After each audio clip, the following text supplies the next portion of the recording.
መነሻውን ደሴ ከተማ አድርጎ ወደ አዲስ አበባ ሲጓዝ የነበረም የህዝብ ማመላለሻ አውቶቡስ ላይ በደረሰ አደጋ የ31 ሰዎች ህይወት አለፈ። አደጋውን አስመልክቶ የኮምቦልቻ ከተማ አስተዳደር ፖሊስ መምሪያ አዛዥ ኮማንደር ጌታቸው ሙዬን ሳራ ሳህለስላሴ ያነጋግራቸዋለች። ተካትለን እንመለስ።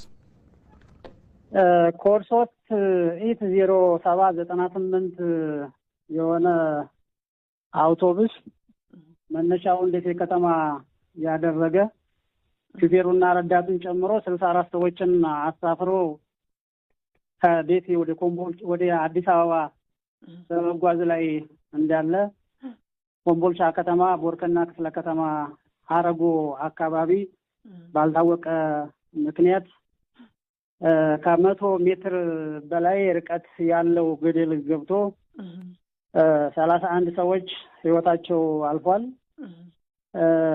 6 ከባድ አካል ጉዳት 27 ቀላል አካል ጉዳት የደረሰባቸው ሲሆኑ